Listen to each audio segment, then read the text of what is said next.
Greetings, fellow cruisers. This is Jeff from Enjoy Life Traveling. Today I'm going to discuss living on a cruise ship and the positive things that go with it. I will also be putting out a video that talks about the negative things, but I really wanted to separate the two rather than to have them just kind of mill together so you can really think about each one individually. Some of the things may seem fairly obvious, but there are also some others I've realized that are just not quite as obvious, and that's the reason I wanted to make this video. So if you're not familiar with my journey so far, I'm spending almost as much time at my home as I am on a cruise ship. The ultimate goal would be for my wife and I to be able to kind of slow travel, spend most of it on cruise ships, but also visit some other countries, and then visit home every 3 months or so, something along those lines. We're still trying to work out the details and to try to learn this part of it and what it's like as a part of what we're doing as well as what we're trying to share. So let me start with number one. And again, there's going to be some things that are pretty obvious, but I think the first one is going to be so much is done for you. So you no longer are thinking about making meals. You're no longer thinking about going to the grocery store. You are not thinking about really making your bed. You're not thinking about cleaning your room. There are circumstances that may work for you. If you are staying on a ship for an extended period of time, you may not want to have the cleaning person come in. I do want to tip for good service, and so if they're going to come in my room and clean it at the end of the trip, that's going to be something that I'm going to do, kind of depending on the level of service that I got. Yes, I do know that most cruise ships are going to have prepaid gratuities on there, but I like to do a little bit of extra if there is extra service. That said, if you're spending that much time on a cruise ship, you may not want all the service. So maybe instead of, if you're on a 9-day cruise, maybe you get it done once. And it's something to think about there with the money. So you don't want to waste their time. Everybody has a different opinion on tipping. I won't go into that. That's a whole nother video that's already out there. But it's a big deal because all of your things are taken care of. You've got drinks. Even if you don't have a drink package or you don't have status, you're not going to die of thirst because there is, the tap water is very good. It's very clean. They do a great job with it. And then things like coffee, your basic coffees, that is, tea, juices. There's a lot that's really covered. So unless you're just wanting to drink, and you certainly can still, you just got to pay the extra for it. But you don't have to do it, and to me that's huge. And I think that's one of the biggest perks of living on a cruise ship by far.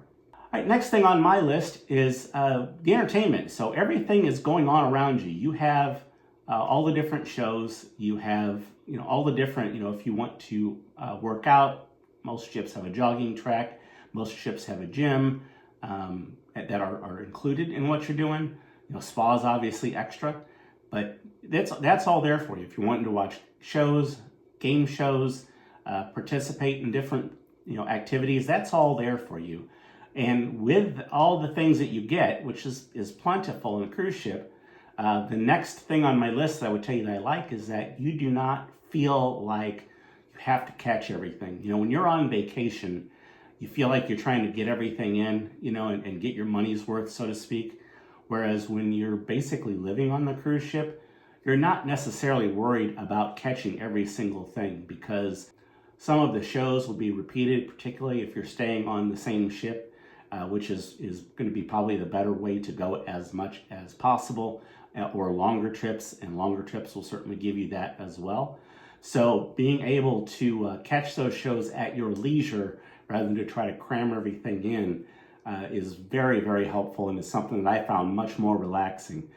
When your mindset is that you are living on the ship, you don't feel guilty about sleeping, taking naps. Like okay, well, I didn't come on a cruise ship and to just nap my whole time. Well, yeah, if that's your vacation, I definitely get that because I've had those thoughts when that was where I was at.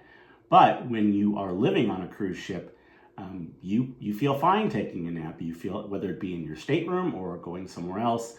I mean, granted, some people have no problems with taking a nap. So I realize that everybody's got their own thing there. But for those that are really trying to get everything in because their cruise is X amount of days long, you know that you're going to be back out there and missing that that game show, say Love and Marriage, well, I really want to go to bed early. No big deal, because it's going to be on a whole lot of different ships. And it's also nice in that if you want to catch shows, the Love and Marriage game show is always different. I mean, yes, some of the stuff is the same as far as the questions, but the people that are up there are always different, and how they react are always different. So you're always getting kind of a different experience. As far as some of your trivia stuff, there is a lot of repeat on the trivia, so you're going to become very knowledgeable as far as being one of the trivia people, and so it may lose some of that fun. But when you feel like doing it and you've met some people and they want to do it, you can go there and you're going to probably look pretty good if you can remember some of those things. So there's some real positives to that as well. There's really plenty of time to do everything, but there's that extra time to relax and enjoy it's not really a vacation, but to enjoy your life however you feel like it. If that's in the stateroom watching television, that's great. If it's with your eyes closed, that's great. If you want to just hang on your computer, I'm not going to get into the internet portion of that. I realize that can be a pay thing, but you can do some things when you're in port. If you've got your phone connected in there, you'll be able to work some things out, or there's plenty of things that you can do online if you're looking to do that. So being able to do those things on your own time is to me anyway, very valuable and something I've really enjoyed. The next thing I really like about cruising is that you get to meet a lot of people, and I enjoy that. Now, obviously, when you're cruising a lot, there's a chance that you're going to meet someone that you don't necessarily care for, but one, you don't hang around with someone you don't care for, but number two is that they're going to probably go away. Most of those people are going to be there and be on the cruise for whatever many days, and they're gone. So if someone was kind of loud and obnoxious and they seem to show up to a couple of events that just get under your skin, you're not living with that person. You're probably going to be in good shape. And that really brings me, before I jump, I've met some wonderful people on the cruise ships, and I've become Facebook friends, and I kind of keep in touch with them. And we talk about maybe even cruising together again in some other cases. So it hasn't necessarily worked out that way to plan something like that yet. But to me, it's a positive. When you connect with somebody, when you're really getting along with them, when you're kind of your people, it's nice because you gain some community. Even when you're off the ship, you've still got some community to fall back on there. And that'll bring me to the next thing, is that when you're cruising a lot, there's plenty of people that cruise a lot, whether they're in their status, and we'll just use Royal Caribbean as an example, because that's where most of my status is at. When you are a Diamond Plus, or a Pinnacle member, you're sailing a lot. You're spending a lot of time on a cruise ship. Even if you're not at the point of living there, you're spending a lot of time on the cruise ship. And so I've seen several people multiple times, and so far anyway, I haven't met anybody that just rubbed me the wrong way, oh my gosh, can't stand to be around them, which is obviously wonderful. I'm sure somewhere down the road that may happen, but you get to have some friends that you get to see again because they cruise a lot, and you have some things that are in common because of that. So the status and such means again, you're going to be seen. I feel like a lot of, not always, but I feel like a lot of times, I like the smaller ships, and I feel like a lot of the people that have, that are seasoned cruisers that really cruise a lot, I feel like a lot of them also like those smaller ships. So, and you really get to see and meet people even that much more when you're on a ship with 6,000 people and it's huge, wide, long, and tall. You don't bump into them as much. Whereas if you're on a ship that has, 3,000 people and it's much narrower and fewer decks that have stuff on it, you're going to see them. You're going to pass by them. You're going to be able to stop and find out what's going on and what they're doing. And you kind of connect with them. There's different ways to chat in the app, and there's some other apps that are out there that are not Royal Caribbean in this example, that you can do that and keep track of your shipmates. So having that community is actually there, and it can be definitely a positive thing. Absolutely, I enjoy that aspect of it. All right, the next thing I really enjoy about cruising and basically living on a cruise ship is that you know the ships. So when you've only sailed once, or you've sailed a couple of times, even if you sailed a fair amount, if you've staggered that through, you've sailed 6 times, you've done, one small ship and, like a Vision class, again, I'll use Royal as the example. you've done Vision class, and you've done Radiance class, and you've done 1 or 2 Voyager, and then you've done 1 Freedom, and maybe you've done a couple of the newer ships, and that's not even getting into the Quantum class. You know something about cruising for sure, but as far as the ships go, it makes all the difference in the world, because you know kind of the ins and outs. You know the places to hide if you're trying to get away. You know the place to go if you really want to talk and meet people. You've learned that ship and know it. And that is, again, one of those things to where I really enjoy it, because if you want to get away from people, because the noise or whatever you're just having that day, you got a headache, but you don't want to spend it in your room, knowing where to go on a ship. Because a lot of people go, well, there's no place to. Yeah, there is. I find them all the time, and it's enjoyable to be able to have that quiet time. If I'm sailing and maybe my wife's not with me, to know where to go, to be able to have a conversation and not have people chattering over me or listening in on the conversation, or whatever would detract you, extra noise. It's very beneficial, and I certainly did that a lot on the last time that I was out cruising without her, is that I knew where to go and find a spot that was quiet, and I was able even to get some pictures and video, and so we were able to talk live, but also see each other, and she could see what I could see, and it kind of adds to the experience. So that familiarity with the ship is definitely important. The other thing I really enjoy about that living on a cruise ship is that the staff. So again, I try to, and I think it's most beneficial, as I've said earlier, to try to stay as much as possible on the same ship, and particularly if you can do them in longer cruises, rather than the 3 and 4 night together. If you can put 7 nights together back to back, which I did on Brilliance. I did back to back to back, basically through most of December of last year, and that was wonderful because I got to know the cruise, and again, like I said, I know the ship. But knowing the people and having the cruise director say that has recognized you and wants to know how things are going, wants to really make sure you're comfortable. That's a value, and bartenders will say, having the waiters know who you are, they know what your drinks are, they're happy to see you, and they become friends. There are people that I've met on several of these ships that I really enjoyed their company, just as I said, being a bartender or a server. So I'll use Brilliance as an example. The bartender, Nikki, he was in the casino for 2 weeks. They rotate these guys basically every two sailings. And he went up to the Sky Bar, and particularly that time of year, being in December, I would not normally spend a whole lot of time at the Sky Bar, but I would go up there just to have a drink or two to say hi, almost every single day. And that's what I'm talking about, is that you start caring about these people, and that's nice having that, because you're away from home, so there's that's part of the negative video. But it's nice to have people that you can connect with, and make that even include the people that are working there and basically working for you. All right, next thing on my list is that you're traveling the world. You're getting to see all kinds of different places, and you don't necessarily have to spend a lot of money to be able to enjoy the different places. And a lot of times you're visiting, more than once. You're seeing them in, like I said, back to back cruises. I'm seeing, I'll use Cozumel as an example. I've seen that several times. I had already been half a dozen times, and then when I started doing videos, I wanted to get Cozumel because it's a huge port. I know Cozumel like the back of my hand.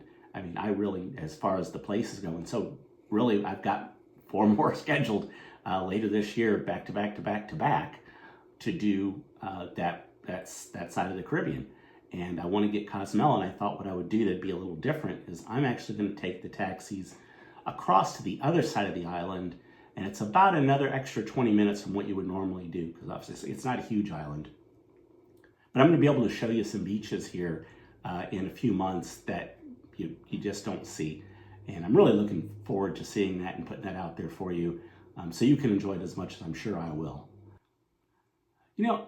Going back to the ship here, one of the other things I really like is that, again, if you're sailing one time and it's bad weather, that can I don't want to say ruin, because a lot of times a vacation is what you make of it. And for me, I'm looking, like I said, to live on the ship, which I do, again, about half the time nowadays. If it's raining and I was planning on doing a pool day because it was a sea day, I mean, it isn't like, well, great, I didn't get to go in their pool, or I didn't get to try the whatever I would like to try, whether if you're into rock climbing, having the rock climbing wall, but weather was bad, or like I said, the pools, or the flow rider, or whatever it is that's outside that maybe you just missed. You're not out anything. You're not, yeah, look at that and go, gosh, I hate that. And then, like I said, maybe if it's bad outside, a lot of times it's really crowded on the inside. And so that can bring down, if you're there, again, for a short vacation, and and everything feels crowded and you can't get a seat to something, and you feel like you're missing some things, it brings a whole different perspective to how you feel about what's going on and what you've missed. The other thing that you really learn is you have to, and I think it's a positive, is that you really learn to manage your money for that. And so it's a constant, obviously, learning process. But as you do it more, you start looking at, okay, well, I've got to get from here to here and here to here. So, and that's one of the reasons I go back and say I try to do things together, because usually if I've got an expense, the biggest expense is to fly or drive from where I'm at, which is in the middle of the United States, to anywhere, any coast that's going to have the cruise ship. And then, as I always preach, you want to get there the night before. So you got a hotel stay. And usually if you're there between the night before and the morning, you're paying for meals, whether that be lunch, dinner, and then turn around, breakfast and lunch again, or maybe a shorter version of that. You get there late, you come in for breakfast. Regardless, those expenses, you kind of start learning how to make those work. And what I mean by that is, again, going back to doing the back-to-back-to-back, that's one of the things that you're looking to do. How you plan your flights is one of the things. I try to utilize all my time for something positive. So if I'm going to get there early, I've learned that that resortpass.com, that I can get to a place, and a lot of times it's 25 or 35 bucks, and I'm at a beautiful resort for the day. And so for instead of going to a hotel and paying hundreds of dollars for these amenities, because you're going to use them during the day, all you're really using the room for is to sleep. You got the day here, and it's cost you, again, 25 or 35 bucks. That's an awesome, whether you want to call it a vacation or you want to call it just part of your living, that's an awesome part of your living, to be able to do that and enjoy the poolside hot tubs and the food that's out there, and the pools that they have, and whatever else other attractions are going on. That's another huge perk of knowing what you're doing when you're cruising. All right, another thing I really like is that you learn how to pack, and you do it well. It doesn't necessarily take a lot of time. From what I did versus what I'm doing now, you start realizing what you really need and what you really don't need, and so it makes it easier to plan what you're packing. And instead of having my wife and I go and have 2 big suitcases and a backpack, and a lot of times it's a backpack apiece. It's a lot. And so I'm getting ready to do a month-long cruise. Well, it's 5 cruises for about a month's time. And then we'll still be on land for several days in Orlando. But for that trip, I bought a new backpack that's bigger than what I currently was using. And it covers more of my back. And so my lower back is a part of suspending it, rather than just like my upper back and my shoulders. It helps keep the weight sort of distributed, so you don't feel like you're hunched over, and the different pockets and organization. And so I've realized that I can do, right now I'm thinking about doing it with 1 medium-sized suitcase and that backpack. But the more I think about it, I'm thinking I could probably do it with just a small carry-on bag, and make that work. I haven't decided if I'm going to do it or not, because from a plane standpoint, all the different plane things, even coming back from Italy, there's plenty of opportunities as far as the luggage for what we have on the different airlines that we're going to be going on. So we can do that, but for me, I kind of like having my stuff with me and not have to go to the carousel. I don't mind it, I mean, I really don't, but if I don't have to, why not? So that's where I'm at with that. And so again, I'm thinking I may, just from having some extra room, because I may buy some trinkets or whatever from the different places. For that reason, I may pick a larger, or using that medium-sized suitcase. But as far as what I actually need, I really think I'd be just fine using a nice size personal type bag. And that's something, it's a whole nother video, but knowing what kind of bags you can have and what they count as, I'll get to that in another one there. But that's important, and I think I can do it, and I'll let you know. So, I mean, as you can see, living on a cruise ship, there's a lot of perks to it. There's a lot of headaches that sort of go away, depending on how you're doing it, because again, obviously, like what I'm trying to do here, as far as doing sort of a half and half kind of a thing, that some of the things that you get when you do this more of a full time is you can start, selling your house if you can make some different plans to get around it for a place to stay when you get home, whether that be with family, with friends. There's some opportunities to get places and watch somebody else's house while they're on vacation, and so you get to stay there for free. And that's really all over the world, and it's going to be something that we're going to be tapping into when we start kind of slow traveling for some of these other countries. But this is even in my hometown. Those are opportunities that are out there, and so there's opportunities to take away a lot of your bills that are out there and cash in on those assets. So your home, if you're not living in a physical home, you can now, you sell that. You don't have a house payment, but you don't just not have a house payment. You don't have the insurance that's coming out, and you don't necessarily need a car. Maybe you do. I'm not saying to get your car, but if that's what your circumstances are, depending on how you're traveling, you may not need a car. There are some different workarounds to that, depending on how long you're going to be out. Sometimes a rental car for a short period of time might be better than trying to store it, particularly if you're going to store your stuff in like a locker, because again, that's an expense. And so you start realizing the stuff that you need and you don't need, and it kind of goes back to, I've talked about, I've got over here, these are my shot glasses. I've got 2 cases that hold about 50 each. And the one that's over there is kind of my stuff overseas, and it's pretty full. And then I got the one that's more local stuff over here, and it's probably close to half full. When I get to the point of traveling, if we sell the place, is that something I need? I don't know. Is that, and again, all the other options, maybe does your house become an Airbnb, or does it, where somebody else is managing it? Do you work something out with your family with that? There's ways to turn, the things that you had into assets so you don't have to worry about them. And if you don't have a house payment, and you don't have a car payment, and you don't have a house insurance, you don't have car insurance, and you're not paying for gas all the time, it's a pretty big benefit. Now, there's some things that go with that.